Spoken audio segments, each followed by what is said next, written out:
llegado, ¿eh? Atenti en este día. Hay tanto para escuchar de Carlos. Hola Carlos, ¿cómo estás? Muy bien, bueno, hoy finalmente se aprobó en el Congreso, como todos sabemos, la ley bases. Es importante porque, ¿qué significado tiene la sanción de hoy de esta ley?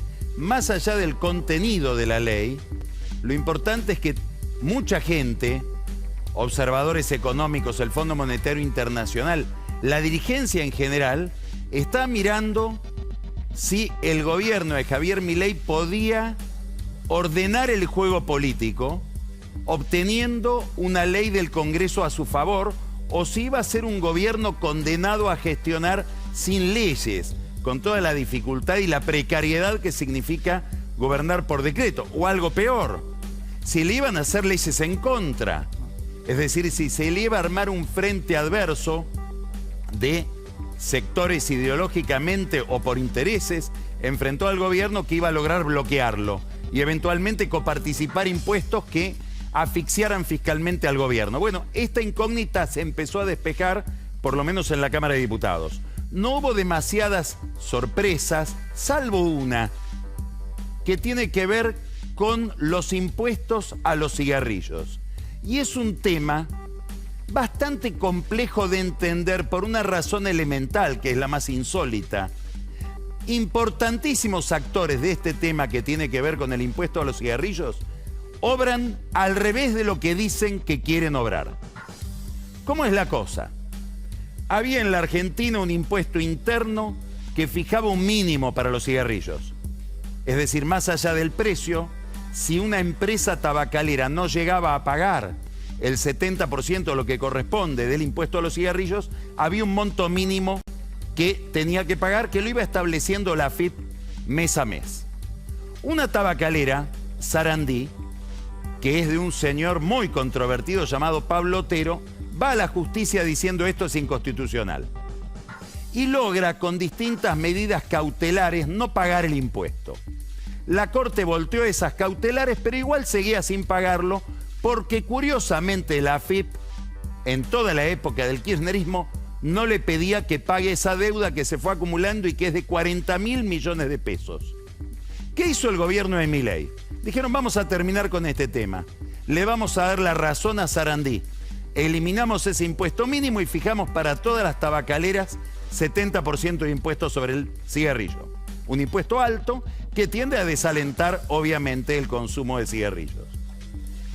Acá es donde empieza a confundirse el rol de todo el mundo. Hay un bloque de diputados, el bloque del PRO, presidido por Cristian Ritondo, que dice, queremos que se mantenga el sistema anterior. Y aparentemente Pablo Otero, que era el que quería que le volteen el sistema, decía, no, yo quiero mantenerlo porque me conviene más seguir obteniendo cautelares que me permiten no pagar el impuesto que pagar normalmente este nuevo impuesto que se va a fijar igual para todos. Es decir, quiero que se mantenga aquello por lo cual protesto en la justicia, porque en los tribunales consigo, entre comillas, no sabemos de qué manera las consigue, medidas cautelares. El gobierno dijo, bueno, Ritondo nos pide mantener los intereses de Otero. No vamos entonces a modificar el sistema impositivo tal cual el gobierno de la Libertad Avanza quería modificarlo.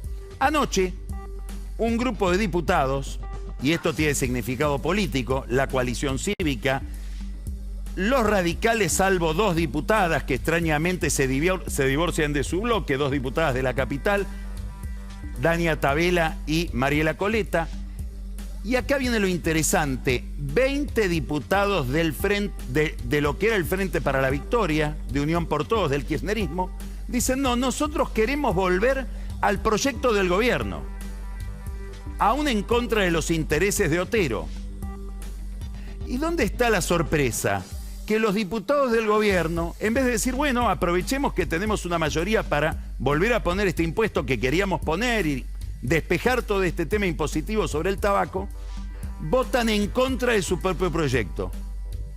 Extrañamente, la Libertad Avanza vota en contra de lo que quería la Libertad Avanza al comienzo, como Otero, que quiere mantener el impuesto por el cual se quejaba. Sobre este tema hubo denuncias penales por coimas a algunos diputados en la justicia federal.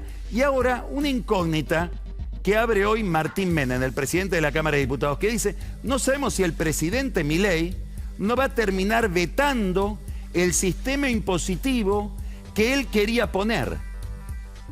Hablamos de crisis de representación. Hablamos de que hay un problema entre la política y la gente.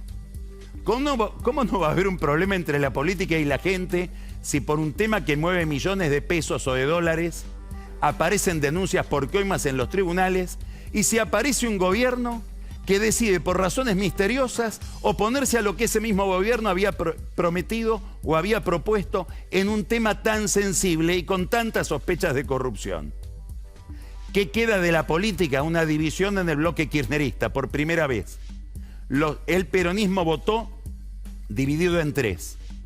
Un sector votó a favor de reincorporar el proyecto original, liderado por Victoria Tolosa Paz, un desprendimiento de Victoria Tolosa Paz respecto del bloque de Cristina. Otros votaron en contra y otros se abstuvieron. Mucha participación junto con Tolosa Paz, con los radicales y con la coalición cívica del gobernador de Salta, una provincia siempre alineada con los intereses tabacaleros. Carlos, impecable, muchas gracias. Como se ve, la corrupción existe.